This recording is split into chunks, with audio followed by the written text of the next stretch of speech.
દેશભરમાં રાજગરાના હબ તરીકે વખણાતા બનાસકાંઠાના ડીસા માર્કેટયાર્ડમાં રાજગરા પાકની આવક શરૂ થઈ ગઈ છે. ડીસાના રાજગરાની દેશ નહીં પરંતુ વિદેશમાં પણ માંગ ઉઠવા પામી છે.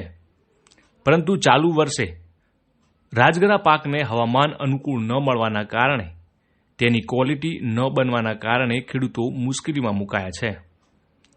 ડીસામાં રાજગરાના પાકને લઈ ખેડૂતો વેચવા માટે આવી રહ્યા છે, પરંતુ ખેડૂતોને પોષણક્ષમ ભાવ ન મળવાના કારણે ખેડૂતો મુશ્કેલીમાં મુકાયા છે. ડીસા માર્કેટયાર્ડમાં ખેડૂતોને કેટલો ભાવ મળી રહ્યો છે, આવો જાણીએ. મારું નામ પટેલ ભૂરાભાઈ, હું થેરડાનો વતની છું. આ ડીસા માર્કેટયાર્ડમાં રાજગરો લઈને વેચવા આવેલો છું અને આ સાલ ઉત્પાદનમાં ઘટાડો છે. ગઈ સાલ વીઘે 7 બોરીનું ઉત્પાદન હતું, આ સાલ 5 બોરીનું ઉત્પાદન છે. ગઈ સાલ આના ભાવ 1300 થી 1600 હતા, આ સાલ 1100 થી 1200, 25-30ના ભાવ છે.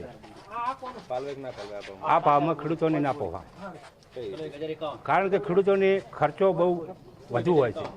દર વર્ષે રાજગરાની ખેતી કરતા ખેડૂતોને રાજગરાના પાકમાં ખૂબ જ સારા ભાવ મળવાના કારણે ખેડૂતોને સારી આવક નોંધાતી હતી. પરંતુ ચાલુ વર્ષે હવામાન અનુકૂળ ન આવતા અને ક્વોલિટી ન બનવાના કારણે ખેડૂતોને રાજગરાના પાકમાં પોષણક્ષમ ભાવ મળી રહ્યો નથી, જેથી ખેડૂતો મુશ્કેલીમાં મુકાયા છે. મારું નામ અમૃતભાઈ પટેલ છે.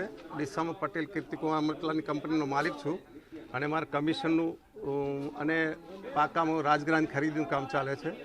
એકંદરે રાજગરાની ક્વોલિટી જે દર સાલ આવવી જોઈએ એટલી બધી સુધરેલી આવતી નથી.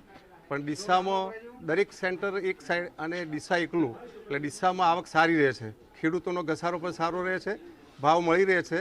પણ આ સાલ શું ગુણવત્તા થોડી સુધરી નથી. દર સાલ ગુણવત્તા અઠવાડિયામાં ક્વોલિટી સુધરી જતી, પણ આ સાલ 15-20 દિવસ થયા ક્વોલિટી સુધરી નથી, એટલે 100-150 ફરકમાં જાય છે. અને ડીસાનો જે સારો દાણો આવે એ ગણીને બહારથી વિદેશવાળા પણ ખરીદવા આવે છે અને એક્સપોર્ટમાં પણ જાય છે. અને એની સાઈડ પ્રોડક્ટો, બાળકો માટે ખાવાની વસ્તુઓ, ઘણી નાની પ્રોડક્ટો બને છે રાજગરામાંથી.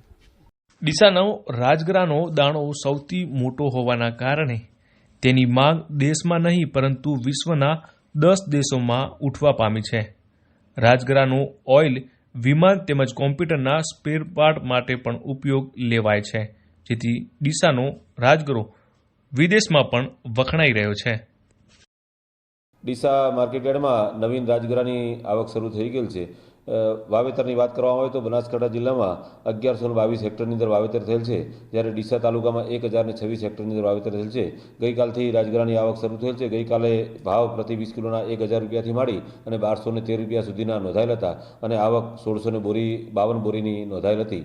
ગત વર્ષની આવકની વાત કરવામાં આવે તો 83561 બોરીની આખા વર્ષ દરમિયાન આવક થયેલ હતી અને ભાવ પ્રતિ 20 કિલોના 1300 રૂપિયાથી 1650 રૂપિયા સુધીના નોંધાયેલ હતા.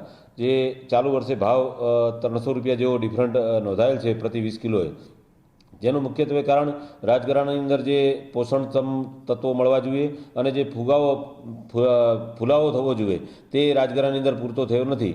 તેના કારણે જે રાજગરોનો દાણો છે એ દાણો ઝીણો થયેલ છે, જેના કારણે ભાવ અત્યારે ઓછા નોંધાયેલ હોવાનું જાણવા મળેલ છે. પરંતુ જો સારો માલ આવશે તો રાજગરાની 100% ભાવ ગત વર્ષની સરખામણી જળવાઈ રહેશે. રાજગરાની વાત કરવામાં આવે તો બનાસકાંઠા જિલ્લાની અંદર રાજગરાનું મોટું માર્કેટ, સમગ્ર દેશની અંદર સૌથી મોટું માર્કેટ ડીસા માર્કેટયાર્ડ છે. જિલ્લાની અંદાજિત જે 3 લાખ બોરીની ઉત્પાદન થાય છે તેમાંથી 1.5 લાખ બોરીની આવક ડીસા એપીએમસીમાં થયેલ છે.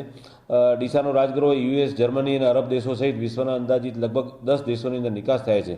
સમગ્ર દેશમાં રાજગરાનું સૌથી ઉત્પાદન બનાસકાંઠા જિલ્લામાં અંદાજિત 3 લાખ બોરી આજુબાજુ થાય છે, જ્યારે નડિયાદ જિલ્લામાં 40,000 બોરીનું, ઉત્તરાંચલ પ્રદેશની અંદર લગભગ 30,000 બોરીનું ઉત્પાદન થાય છે. રાજગરામાં ઘઉં અને સોયાબીન કરતાં અધિક પ્રોટીન હોય છે.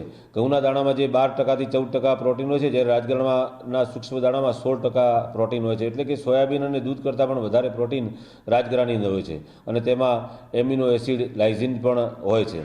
રાજગરામાં રહેલા પ્રોટીન તત્વો પ્રોટીન, વિટામિન, મિનરલ્સ ડાયટમાં પણ ઉમેરો કરવામાં આવેલ છે. રાજગરાના bread, rolls, cookies, cereal soup, pancake, pulao, candy, નાસ્તા, ફરાળી વાનગી, બિસ્કિટ, ચોકલેટથી અંદાજે 50 થી 60 પ્રોડક્ટ બને છે અને રાજગરો મધ મિક્સ કરીને જાણીતી એઝટેક મીઠાઈ અલેગ્રિયા પણ બનતી હોય છે. રાજગરો યુરોપ દેશોમાં મોટા માત્રામાં નિકાસ થાય છે. રાજગરામાં સોયાબીન કરતાં પ્રોટીનની માત્રા વધુ હોય છે અને રાજગરાનું તેલ છે એ વિમાન, કોમ્પ્યુટર અને લેપટોપના સ્પેર પાર્ટમાં ઓઇલિંગ તરીકે પણ વપરાય છે. એટલે રાજગરામાં 8% તેલ હોય છે અને તેલની મોટી માત્રામાં નિકાસ થાય છે. લોહીના કોલેસ્ટ્રોલ ઘટાડવામાં પણ રાજગરો બેસ્ટ ઔષધીય છે. રાજગરો એક કુદરતી સ્ટીરોઇડ છે. રાજગરામાં લોહી અને સુગર લેવલ વધવા દેતો નહીં. રાજગરો protein, vitamin C, iron, magnesium, phosphorus, potassium અને એન્ટીઓક્સિડન્ટ્સ ભરપૂર હોય છે, જેથી અનેક રોગોનું ઔષધિનું કામ કરે છે. સમગ્ર દેશની અંદર રાજગરાનું સૌથી વધુ ખરીદ વેચાણ ડીસા માર્કેટયાર્ડની અંદર થાય છે. ખેડૂતો પોતાના માલ લઈને આવે છે અને પોષણક્ષમ ભાવ મળે તે માટે બજાર સમિતિ તમામ પ્રકારની વ્યવસ્થા પણ કરે છે.